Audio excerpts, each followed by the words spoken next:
Terima kasih. Anda masih bersama kami dalam berita Sulawesi Tengah hari ini.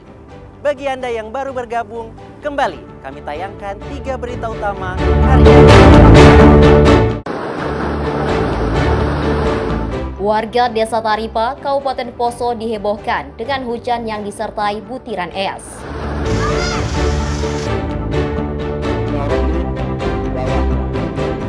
Aparat Polda Sulawesi Tengah didesak untuk serius mengusut kasus kematian Afif Siraja. Perairan Toli-Toli dan Buol disebut masuk zona megatrust dan berpotensi gempa dengan magnitudo besar.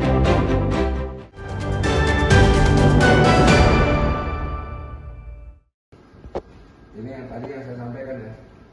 Ini kan belum bisa dipublish. Wilayah perairan utara Sulawesi Tengah, khususnya di sekitar Toli-Toli dan Buol, disebut sebagai salah satu zona megatrust yang memiliki potensi gempa berkekuatan besar.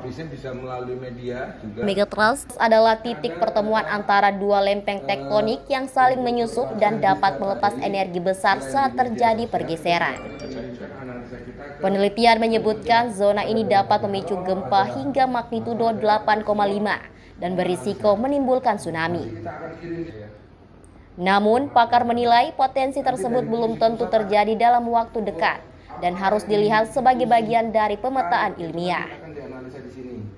Koordinator Bidang Operasi Stasiun Geofisika Palu, Bambang Haryono menegaskan, megatrust merupakan fakta geologi hasil penelitian, bukan isu menakutkan. Zona itu disebut seismic gap atau wilayah yang masih menyimpan energi tektonik dan dipantau secara berkala oleh BMKG. Kita berada di mana? Terus apa yang harus kita lakukan? Ya kan? Itu aja sih feedbacknya. Kembali ke masyarakat. Intinya dari BMKG memberikan warning nih, di sini terjadi gempa, ada pelepasan energi. Secara penerjemahannya, gempa itu adalah pelepasan energi. Saat ini BMKG telah memperluas jaringan alat pemantau gempa di Sulawesi Tengah. Dari sebelum 2018 yang hanya 1 titik pemantau, kini sudah terpasang di sejumlah kawasan seperti Toli-Toli, Luwuk, Ampana, dan Mapaga. Sehingga gempa kecil sekalipun sudah bisa terdeteksi dan diinformasikan kepada publik secara cepat. BMKG mengingatkan Sulawesi Tengah merupakan wilayah dengan kompleksitas geologi tinggi. Di bagian darat ada sesar Palu Koro yang sering melepas energi secara berkala, sedangkan di bagian laut ada potensi subduksi atau megatrust yang dipantau dalam jangka panjang. BMKG mengajak masyarakat untuk menguatkan mitigasi, mulai dari memahami kondisi tanah tempat tinggal sampai mengetahui titik aman jika terjadi gempa. Syahrul Syahya dan Syamsuddin Tobone melaporkan dari Palu.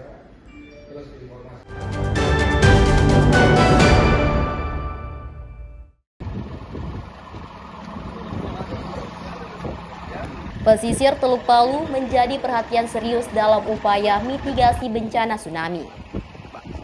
Instansi terkait secara rutin mengedukasi masyarakat jalur evakuasi tsunami, terutama di kawasan padat penduduk, Kampung Nelayan, Kota Palu. Petugas dan relawan ini mengecek kondisi medan, tanda penunjuk, hingga titik-titik aman yang dijadikan tempat evakuasi saat gempa dan ancaman tsunami terjadi. Diketahui sejumlah pelaku mitigasi mengaku banyak jalur evakuasi yang perlu ditingkatkan agar mudah dilalui warga saat situasi darurat. Wilayah Kampung Nelayan termasuk wilayah paling rentan tsunami karena posisinya langsung berhadapan dengan Teluk Palu. Sebagian warga masih belum sepenuhnya memahami arah jalur penyelamatan menuju titik aman di ketinggian.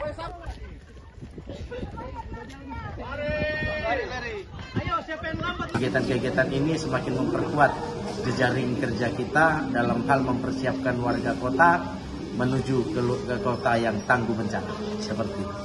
Pengecekan jalur evakuasi ini diharapkan dapat memperkuat kewaspadaan komunitas pesisir, sekaligus mengingatkan kembali pentingnya kesiapsiagaan sejak bencana gempa dan tsunami Palu 2018 lalu. Susur jalur dan pemetaan lokasi aman adalah bagian dari kolaborasi antar lembaga dalam penanggulangan bencana.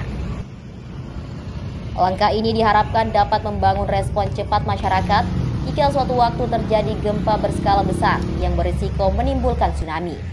Syahrul Syahya dan Syamsuddin Tobone melaporkan dari Palu.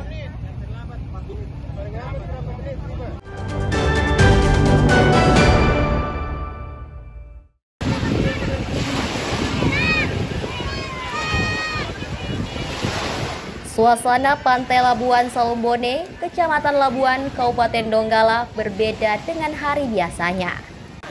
Ratusan warga berkumpul di tepi pantai menyaksikan lomba perahu layar yang diikuti 23 peserta. Puluhan perahu tradisional milik peserta dari berbagai desa di Kabupaten Donggala beradu kecepatan saat start di Pantai Tanjung Karang dan finish di Desa Labuan Salombone.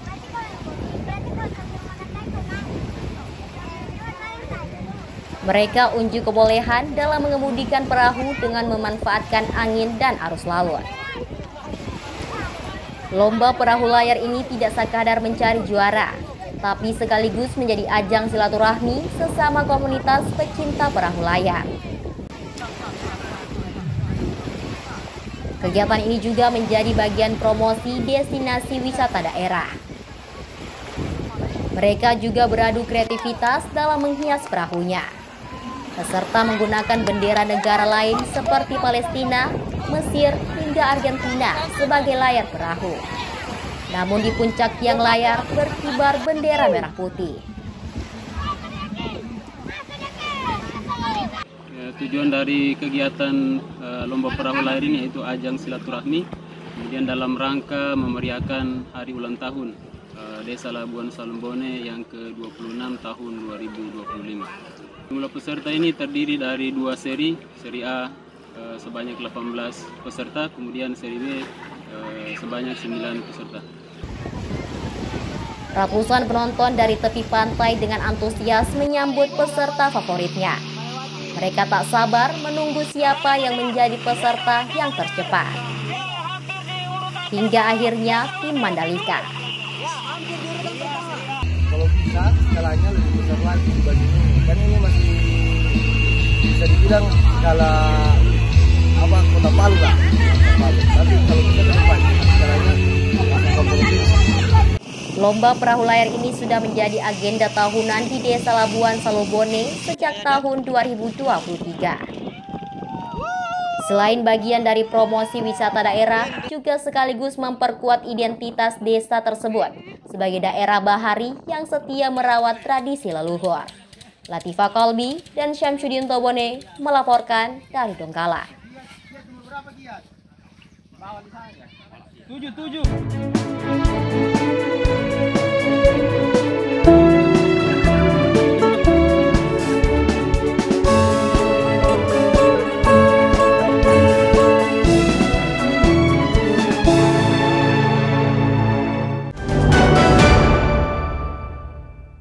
Informasi tadi mengakhiri seluruh rangkaian berita Sulawesi Tengah hari ini. Atas nama rekan kerja yang bertugas, saya Fatur Rahman mengucapkan terima kasih atas kebersamaan Anda. Sampai jumpa dan selamat beraktivitas. Songgom Puasi, Tabe.